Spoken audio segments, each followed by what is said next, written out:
Kembali lagi bersama channel kita semua. Jika Anda suka, jangan lupa komen, like dan subscribe, juga bila Anda berkenan. Aktifin subtitlenya supaya ada tulisan teksnya. Kita langsung ke ceritanya. Perintah Kaisar Naga. Bab 5688-5692. Kemunculan menara penekan iblis. Namun, wanita itu jelas berada di ambang batasnya, darah menetes dari sudut mulutnya, pakaiannya robek di beberapa tempat, memperlihatkan kulitnya yang berlumuran darah, dan langkahnya agak goyah. Berhenti melawan. Serahkan pil 9 putaran, yang kau peroleh di gua kultivator kuno dengan patuh, dan kami, saudara-saudara, mungkin akan menghadiahimu kematian yang cepat. Pemimpinnya, seorang kultivator iblis berwajah penuh luka, mencibir, matanya dipenuhi kecabulan dan keserakahan. Jangan bermimpi. Bahkan jika aku mati, aku tidak akan pernah membiarkanmu berhasil. Kultivator wanita itu menggertakkan giginya, serangan pedangnya semakin cepat, tetapi celah muncul lebih sering. Dev, yang tersembunyi di balik bayangan, sedikit mengernyit. Awalnya ia tak ingin ikut campur, tetapi melihat ketiga kultivator iblis mengeroyoknya dengan metode terkutuk mereka, dan mengetahui bahwa pil 9 putaran, yang mereka sebutkan memang ramuan langka untuk penyembuhan dan peningkatan kultivasi, bermanfaat bagi situasinya saat ini. Baiklah, karena aku telah menemukan kalian, inilah takdir kalian. Dev mengulangi dalam hati. Meskipun bukan orang yang mudah ditipu, ia punya prinsipnya sendiri. Tepat saat kultivator iblis berwajah penuh luka itu memanfaatkan celah, cakar iblisnya langsung mengarah ke punggung kultivator perempuan itu, hendak berhasil. Swiss. Aura pedang yang halus namun sangat tajam, entah dari mana, menyerang lebih dulu, langsung menembus dahi kultivator iblis berwajah penuh luka itu. Senyum sinis kultivator iblis berwajah penuh luka itu langsung membeku, matanya dipenuhi rasa tak percaya dan teror. Tubuhnya bergoyang, lalu ia ambruk, tak bernyawa. Kakak. Dua kultivator iblis lainnya terkejut, serangan mereka terhenti. Kultivator wanita itu juga tercengang. Keterkejutan karena lolos dari kematian membuatnya terdiam sesaat. Sosok Dev muncul di arena seperti hantu. Wajahnya agak pucat. Aura pedang yang presisi, yang tampak mudah, justru memperparah luka dalamnya. Tanpa sepatah kata pun, ia mengarahkan jari-jarinya seperti pedang, menyalurkan kekuatan 5 elemen, lemah namun memiliki kekuatan fundamental yang luar biasa. Perlambatan waktu. Sebuah medan gaya tak terlihat menyelimuti dua kultivator iblis lainnya, seketika memperlambat gerakan mereka. Mati! Dev berteriak pelan. Pedang penebas naganya, bahkan tanpa ditarik, hanya melepaskan aura pedang yang kental, mengiris leher mereka semudah memotong tahu. Dua kepala melayang ke udara, wajah mereka masih menunjukkan ekspresi ngeri dan bingung. Puff! Setelah menggunakan kekuatannya secara paksa untuk membunuh 3 orang, Dev tak mampu lagi menahan aliran darah dan ki yang melonjak. Ia memuntahkan seteguk darah, terhuyung-huyung, dan hanya berhasil menyeimbangkan diri dengan menggunakan pedangnya sebagai penyangga. Wajahnya semakin pucat, dan napasnya menjadi tak teratur, jelas menunjukkan bahwa lukanya semakin parah. Ia menarik napas dalam-dalam, nyaris tak mampu menenangkan diri, dan menatap kultivator wanita yang masih terguncang, hendak berbicara. Kultivator wanita itu segera memeriksa dirinya sendiri, dan karena tidak menemukan luka serius, ia bahkan tidak melirik Dev. Ia langsung menggeledah tas penyimpanan ketiga kultivator iblis itu, lalu berubah menjadi seberkas cahaya ungu, berniat pergi. Dev tercengang. Meskipun ia tidak mengharapkan imbalan apapun, tindakan kultivator wanita ini jelas-jelas berhati dingin. Lagi pula, ialah yang membunuh mereka. Tas penyimpanan itu seharusnya miliknya. Namun, ia justru memperparah lukanya dengan menyelamatkannya, dan wanita itu bahkan tidak mengucapkan sepatah kata pun terima kasih, seolah-olah apa yang baru saja terjadi tidak ada hubungannya dengan dirinya. Kemarahan yang tak terdefinisikan muncul dalam dirinya. Dev menarik napas dalam-dalam dan berteriak dengan suara berat, berhenti. Suaranya tidak keras, tetapi mengandung wibawa yang tak terbantahkan, dan serak karena luka-lukanya. Sosok kultivator wanita itu berhenti sejenak di udara, lalu perlahan berbalik. Wajahnya cantik, tetapi sekarang dingin. Matanya yang indah tidak menunjukkan rasa terima kasih, melainkan sedikit kewaspadaan dan ketidaksabaran. Ada apa, rekan Taois? Suaranya dingin dan jauh. Dev menahan rasa tidak senangnya dan mencoba tetap tenang, berkata, Nona, meskipun intervensi saya sukarela, pada akhirnya karena Andalah luka-luka saya bertambah parah. Bukankah agak tidak pantas bagi Anda untuk pergi seperti ini? Mendengar ini, bibir kultivator perempuan itu melengkung membentuk senyum mengejek. Ia mengamati Dev dari atas ke bawah, tatapannya menyapu wajah pucat dan pakaiannya yang berlumuran darah. Tidak pantas.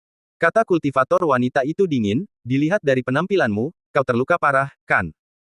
Kau seperti bodhisattva tanah liat yang sedang menyeberangi sungai, tapi kau malah berpura-pura main hakim sendiri. Sungguh menggelikan. Di surga ke-9 ini, hukum rimba berlaku. Aku dikepung dan diserang hari ini karena kurangnya kekuatan dan nasib burukku. Malapetaka ini adalah takdirku. Kemunculanmu yang tiba-tiba dan kematian mereka adalah pilihanmu sendiri. Apa hubungannya denganku? Apa kau berharap aku berterima kasih dan menawarkan diri sebagai balasannya? Kau memang punya sedikit keahlian dalam bertarung, tapi sayangnya, otakmu tidak terlalu tajam. Ketiga orang itu hanyalah murid luar dari Sekte Iblis Hitam. Membunuh mereka hanya akan segera membawa masalah bagimu. Kusarankan kau untuk segera berpikir dan memikirkan cara melarikan diri. Jangan terlibat denganku di sini dan buang-buang waktumu. Ucapannya sangat cepat dan kata-katanya kasar, menganggap bantuan Dev sebagai campur tangan, bahkan beban dan gangguan. Mendengarkan ejekan cepatnya, kemarahan Dev perlahan tergantikan oleh rasa absurd yang dingin. Orang yang telah diselamatkannya begitu egois, berhati dingin, dan tidak bermoral. Tapi aku menyelamatkanmu, kan? Kata Dev. Aku tidak memaksamu untuk menyelamatkanku, kata kultivator wanita itu. Sialan, kau punya cacat fisik, kenapa kau tidak bilang dari tadi? Melihat sikap kultivator wanita yang acuh tak acuh, bahkan meremehkan, Dev tiba-tiba merasa kehilangan minat, bahkan kehilangan keinginan untuk berdebat. Cacat fisik. Kultivator wanita itu terkejut, tetapi segera pulih. Kaulah yang Swiss. Sebelum kultivator wanita itu selesai berbicara, pedang penebas naga Dev telah terayun. Sekilas cahaya pedang, dan kepala kultivator wanita itu melayang tinggi ke udara. Dengan lambaian tangannya, tas penyimpanannya pun berada dalam genggamannya. Nak, kau cukup kejam. Tapi apa maksudmu dengan mengatakan gadis itu memiliki cacat fisik? Aku tidak melihat ada cacat padanya. Raja Iblis Awan Merah bertanya dengan rasa ingin tahu. Dev hanya tersenyum tipis, tanpa memberikan penjelasan. Mereka yang mengerti akan mengerti. Mereka yang tidak mengerti, penjelasan tidak ada gunanya. Dev menggeledah tas penyimpanan keempat orang itu, tetapi tidak langsung pergi. Sebaliknya, ia menemukan sebuah gua terpencil dan memasang formasi persembunyian sederhana. Ia terlebih dahulu memeriksa barang rampasannya. Tas penyimpanan ketiga kultivator iblis itu sebagian besar berisi material yin dan jahat serta kristal iblis tingkat rendah, yang tidak terlalu berguna baginya. Namun, ketika ia membuka tas penyimpanan kultivator wanita berpakaian ungu itu, matanya berbinar. Selain berbagai batu roh dan pil berkualitas tinggi, terdapat sebuah botol giok halus berisi pil seukuran buah lengkeng, memancarkan aura 9 warna, pil 9 putaran, yang telah memimpin kelompok itu untuk bertarung. Di samping ramuan itu terdapat sebuah token seukuran telapak tangan, bukan emas maupun kayu, dingin saat disentuh. Bagian depannya bertuliskan karakter, misterius, sementara bagian belakangnya menampilkan puncak gunung yang berkabut, dengan dua karakter yang lebih kecil di bawahnya, iblis jahat. Iblis jahat misterius. Dev mengangkat alisnya. Meskipun baru saja memasuki surga ke-9, ia pernah mendengar tentang sekte ini. Sekte ini adalah sekte iblis kelas 2 yang dikenal karena praktik kultivasi seksual dan manipulasi hantu, beroperasi dengan cara yang berbahaya dan reputasi yang sangat buruk. Burung yang sejenis berkumpul bersama. Dev mencibir. Sifat dingin dan egois kultivator wanita itu menunjukkan atmosfer sekte yang benar-benar tercela. Bayangan wajah kejam kultivator wanita itu sebelum kematiannya terlintas di benaknya, dan dipadukan dengan reputasi buruk sekte iblis jahat misterius, sebuah pemikiran perlahan menjadi jelas. Sempurna. Pil 9 putaran ini berkualitas luar biasa, cukup untuk memulihkan sebagian besar kekuatanku. Kalau begitu, sekte iblis jahat misterius ini akan menjadi tempat perhentian pertamaku dalam perekrutan sumber daya ini. Kilau dingin melintas di mata Dev. Dia bukan pria yang haus darah, tetapi dia berpegang teguh pada prinsip, jika seseorang memperlakukanku dengan hormat, aku akan memperlakukannya dengan lebih hormat lagi. Jika seseorang menyinggungku, aku akan membalas. Kata-kata dan tindakan kultivator wanita itu telah melewati batasnya, dan menurutnya, sekte itu tidak memiliki alasan untuk berdiri. Lebih lanjut, memusnahkan sekte iblis seperti itu tidak hanya akan menyediakan sumber daya tetapi juga dianggap bertindak atas nama surga. Tanpa ragu lagi, dia mengeluarkan pil 9 putaran dan menelannya dalam satu tegukan. Setelah ditelan, ramuan itu langsung berubah menjadi aliran deras yang kuat namun lembut, mengalir deras melalui anggota tubuh dan tulangnya. Kekuatan obat murni itu menutrisi meridiannya yang rusak, memperbaiki luka tersembunyi pada organ-organ dalamnya, dan bahkan memulihkan jiwanya yang terkuras. Di dalam gua, energi spiritual berputar, dan aura Dev tampak semakin kuat dan murni. Luka-lukanya sembuh dengan cepat, kulit pucatnya kembali kemerahan, dan auranya yang sebelumnya agak kacau berangsur-angsur stabil. Ia bahkan sedikit membaik dibandingkan sebelum cederanya, telah mencapai ambang batas peringkat kelima alam dewa surgawi. Beberapa hari kemudian, Dev membuka matanya, tatapannya berkilauan dengan cahaya batin yang nyata. Ia mengepalkan tinjunya dengan lembut, merasakan kekuatan yang melonjak di dalam dirinya, dan senyum dingin melengkung di bibirnya.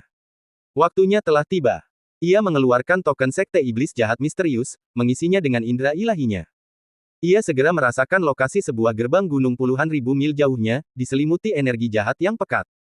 Dengan gerakan cepat, Dev berubah menjadi seberkas cahaya yang samar, melesat menuju Sekte Iblis Jahat Misterius. Sekte Iblis Jahat Misterius terletak di sebuah lembah tempat urat-urat jahat bertemu.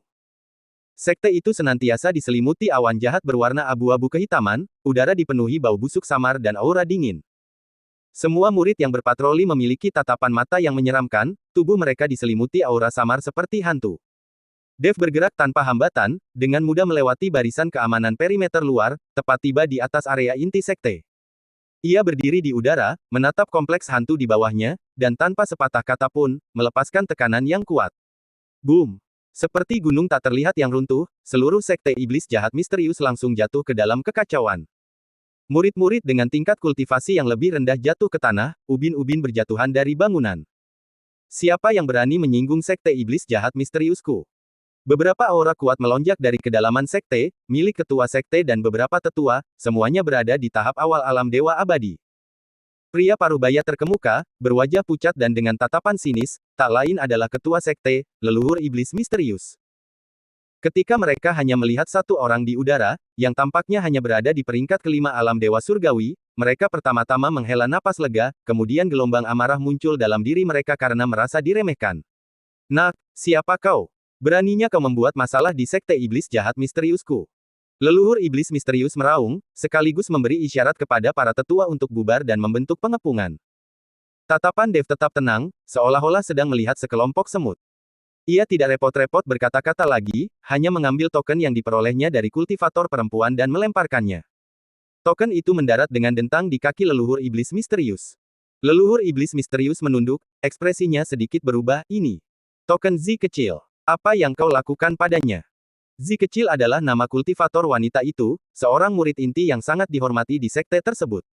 Membunuhnya. Nada bicara Dev acuh tak acuh, seolah sedang membicarakan masalah sepele. Apa? Beraninya kau membunuh murid kesayanganku? Seorang wanita tua yang berdiri di belakang leluhur iblis misterius memekik. Dia adalah guru Z kecil. Guru sekte, bunuh dia. Balas dendam Z kecil. Mengapa kau membunuh murid sekte kami? Tanya leluhur iblis misterius. Muridmu itu sangat kasar. Aku menyelamatkannya, dan dia mengejekku dengan sangat sarkastis dan kejam, jadi aku membunuhnya, kata Dev dengan tenang. Seolah-olah membunuh kultivator wanita itu sama tidak pentingnya dengan membunuh seekor semut. Mata leluhur iblis misterius berkilat penuh niat membunuh, baiklah. Kau hanyalah dewa surgawi tingkat 5, kau membunuh muridku dan berani memprovokasiku. Hari ini aku akan mengekstrak jiwamu dan memurnikan rohmu, memastikan kau tidak akan pernah bereinkarnasi. Bentuklah formasi. Seketika, para tetua mengambil posisi, energi yin mereka melonjak dan mengembun menjadi formasi wajah hantu raksasa yang melahap Dev. Leluhur iblis misterius sendiri mengambil tindakan, menghunus tongkat tulang yang dipenuhi roh-roh pendendam yang tak terhitung jumlahnya, yang berubah menjadi seberkas cahaya hijau jahat yang mengerikan, diarahkan langsung ke wajah Dev. Menghadapi serangan yang cukup kuat untuk membunuh bahkan seorang dewa abadi tingkat menengah, Dev hanya mengangkat pedang penebas naga di tangannya. Seekor lalat dan capung mencoba mengguncang pohon. Ia mengucapkan kata-kata ini dengan lembut, dan kekuatan asal 5 elemen di dalam dirinya, yang sebagian besar telah pulih, meletus dan menyatu ke dalam pedang. Bersamaan dengan itu, riak hukum waktu menyebar. Tebas. Aura pedang 5 warna yang sederhana namun kuat, yang tampaknya mengandung kekuatan untuk membelah langit dan bumi, dengan mudah merobek formasi wajah hantu raksasa itu seolah-olah mengiris kain. Aura pedang itu melanjutkan momentumnya, menyapu melewati wanita tua yang berteriak. Ekspresi ganas wanita tua itu langsung membeku, dan ia serta senjata ajaibnya terbelah menjadi 2 tanpa suara. Apa? Leluhur iblis misterius dan para tetua lainnya ketakutan. Mereka tidak menyangka kekuatan Dev begitu mengerikan. Cepat! Aktifkan formasi pelindung sekte. Teriak tetua iblis misterius ketakutan. Namun, sudah terlambat. Sosok Dev bergerak seperti hantu, kecepatannya, yang diperkuat oleh percepatan waktu, jauh melampaui indera kedewaan mereka. Dengan setiap kilatan cahaya pedang, seorang tetua tewas. Tidak. Senior, ampuni kami. Si Jalang Zi kecil itu yang menyinggungmu, itu tidak ada hubungannya dengan kami. Seorang tetua memohon dengan putus asa. Mata Dev dingin dan tak tergoyahkan. Cahaya pedang menyapu, dan permohonan itu tiba-tiba berhenti. Dalam sekejap mata, hanya tetua iblis misterius yang tersisa. Dia gemetar, menatap Dev, yang seperti dewa kematian, hatinya dipenuhi penyesalan dan ketakutan yang tak berujung. Ia tak pernah menyangka sektenya, dengan sejarah 1000 tahun, akan mengalami kehancuran seperti itu hanya karena kata-kata tak berperasaan dari seorang murid batiniah. Kenapa? Kenapa? Tanyanya serak, masih tak percaya. Dev menatapnya dan berkata dengan tenang, membesarkan anak tanpa mengajarinya adalah kesalahan ayahnya. Mengajar tanpa aturan ketat adalah kemalasan guru.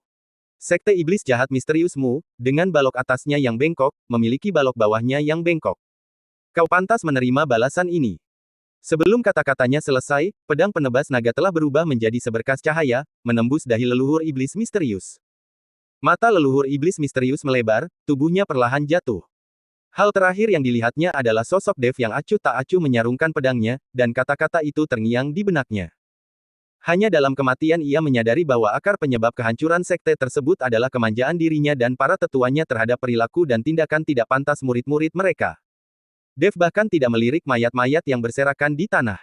Indra ilahinya menyapu seluruh sekte iblis jahat misterius, menjarah harta karun sumber daya yang telah berusia berabad-abad. Setelah melakukan semua ini, ia berbalik dan pergi tanpa ragu, sosoknya menghilang di angkasa luas. Di belakangnya, hanya sekte iblis jahat misterius yang tersisa, berlumuran darah dan sunyi senyap. Para leluhur sekte iblis jahat misterius, bahkan di surga, tak pernah membayangkan bahwa kehancuran sekte akan dimulai dengan beberapa sindiran dari seorang murid batin yang mereka anggap sebagai kebanggaan mereka, yang ditujukan kepada seorang pejalan kaki yang mengangguk. Nak, kemana selanjutnya? Tanya Raja Iblis Awan Merah. Kembali ke sekte surgawi Yama, tentu saja, untuk menyerap dan memurnikan sumber daya ini. Dev selesai berbicara dan menuju sekte surgawi Yama. Namun setelah terbang sebentar, Dev tiba-tiba merasakan sedikit ketakutan, dan kemudian kristal naga di dalam tubuh Brittany mulai bersinar. Dev tertegun, lalu matanya berbinar-binar penuh semangat. Menara penekan iblis telah muncul di surga ke-9. Dengan itu, Dev mengikuti aura yang terpancar dari kristal naga dan langsung menuju menara penekan iblis.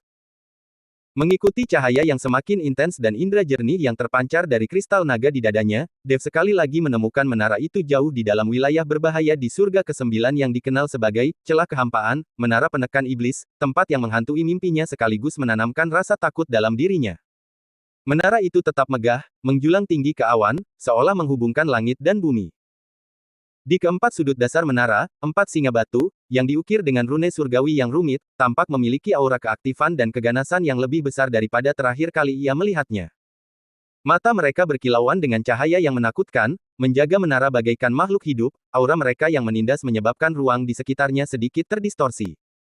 Mereka muncul lagi. Tatapan Dev menajam bagai elang, garis keturunan naga emasnya mendidih halus, beresonansi kuat dengan kristal naga. Ia dapat merasakan bahwa Brittany dan angin puyuh hitam berada di dalam menara. Aura mereka, yang terpancar melalui kristal naga, menyampaikan kecemasan dan antisipasi. Kali ini, Dev tidak terburu-buru maju. Ia menyembunyikan auranya, mengamati dari jauh. Riak-riak terus muncul di kehampaan di sekitar menara penekan iblis, tampaknya terjalin dengan celah spasial yang tak terhitung jumlahnya, bahkan lebih berbahaya dan tak terduga daripada sebelumnya. Penampakan menara penekan iblis bagaikan batu besar yang dilemparkan ke danau yang tenang. Fluktuasi spasialnya yang kuno dan kuat dengan cepat menarik perhatian berbagai kekuatan di surga ke-9. Hanya dalam setengah hari, ratusan kultivator telah berkumpul di sekeliling perimeter luar, lembah celah kehampaan, yang dulunya sunyi dan tak bernyawa. Orang-orang ini, mengenakan beragam pakaian dan memiliki aura yang berbeda-beda, berasal dari berbagai sekte dan keluarga, mulai dari dewa surgawi hingga dewa abadi. Mereka mengelilingi menara penekan iblis, mata mereka membara penuh hasrat saat menatap menara kuno yang megah dan cahaya redup yang berkilauan darinya, berbisik di antara mereka sendiri, bersemangat untuk bergerak. Tidak diragukan lagi. Ini adalah menara penekan iblis yang tercatat dalam teks-teks kuno. Menara ini berisi ruang tak terbatas, menyembunyikan harta dan warisan para iblis besar kuno. Kudengar menara ini melintasi alam yang tak terhitung jumlahnya, keberadaannya tak terduga. Aku tak pernah menyangka ia akan muncul di surga ke-9 kali ini. Sungguh kesempatan yang luar biasa. Lihatlah keempat singa batu di dasar menara itu. Mereka adalah inti dari formasi pelindung. Tanpa menghancurkan formasi itu, kau bisa melupakan rencana memasuki menara. Tak lama kemudian, beberapa orang tak dapat menahan diri lagi dan mencoba menerobos masuk ke dalam menara. Seorang kultivator nakal di tahap awal alam Dewa Abadi, yang percaya diri dengan kultivasinya, berubah menjadi seberkas cahaya dan melesat lurus menuju pintu masuk menara. Bas! Saat ia mendekati sekitar 100 kaki dari menara, mata keempat singa batu tiba-tiba berkilauan dengan cahaya redup, dan penghalang spasial tak terlihat langsung muncul. Kultivator nakal itu merasa seolah-olah ia telah menabrak dinding yang sangat kokoh. Ia terlempar mundur dengan kecepatan yang bahkan lebih tinggi, memuntahkan darah, tulang-tulang yang tak terhitung jumlahnya patah, dan mendarat di ambang kematian. Pemandangan ini langsung menenangkan banyak individu yang impulsif. Formasi pelindung yang begitu kuat. Sepertinya kekerasan tidak akan berhasil. Formasi itu mengandung hukum spasial, yang luar biasa mendalam. Kita harus bekerja sama untuk menghancurkannya. Seorang tetua dari Sekte Matahari Terbakar, dengan lantang mengusulkan, semuanya. Kesempatan ini milik semua orang. Mengapa kita tidak bergabung untuk saat ini dan menghancurkan formasi pelindung ini? Mengenai harta karun di dalam menara, kita masing-masing bisa mengandalkan kemampuan kita sendiri, oke. Usulnya mendapat dukungan yang cukup besar. Namun, aliansi yang tampaknya telah disepakati ternyata sangat rapuh. Dalam upaya menyerang formasi dan menemukan titik lemahnya, posisi, usaha, dan dendam lama tak terelakkan ikut berperan. Bajingan dari gua air hitam, hembusan angin dingin yang baru saja kau lepaskan itu ditujukan padaku, kan? Seorang pria kekar berjanggut lebat meraung ke arah sekelompok orang yang diselimuti kabut hitam tak jauh dari sana. Menghancurkan formasi pasti akan menimbulkan kerusakan. Jika kau tidak cukup terampil, siapa yang bisa kau salahkan karena tidak bisa menghindar? Pemimpin gua air hitam menjawab dengan sinis. Omong kosong. Kurasa kamu melakukannya dengan sengaja. Dendam lama dan baru, ayo kita selesaikan semuanya hari ini. Sebelum kata-kata itu selesai, pria kekar itu sudah mengayunkan kapak raksasanya. Ini seperti menyalakan tong mesiu. Berbagai faksi, yang sudah saling waspada dan banyak berselisih paham, langsung menemukan alasan untuk melampiaskan amarah mereka. Dasar bajingan dari Sekte Matahari Terbakar. Kalian mencuri harta murid kami di alam rahasia terakhir kali. Nyawa kalian sebagai gantinya. Dasar bajingan tua dari Sekte Emas Mendalam, bersiaplah untuk mati. Bunuh. Bersihkan area ini dulu, lalu hancurkan formasi. Kekacauan menyebar seperti api. Cahaya mantra, dentingan artefak magis, raungan, dan jeritan langsung memenuhi seluruh lembah retakan. Serangan yang awalnya ditujukan untuk menara penekan iblis sebagian besar mendarat pada orang-orang kami sendiri. Darah mengotori tanah, anggota tubuh dan tubuh yang terpenggal beterbangan kemana-mana. Pemandangan itu sungguh mengerikan. Pada saat ini, Dev diam-diam merayap ke bayangan sebuah batu besar yang relatif terpencil, mengamati dengan dingin pertempuran yang kacau itu. Bersambung.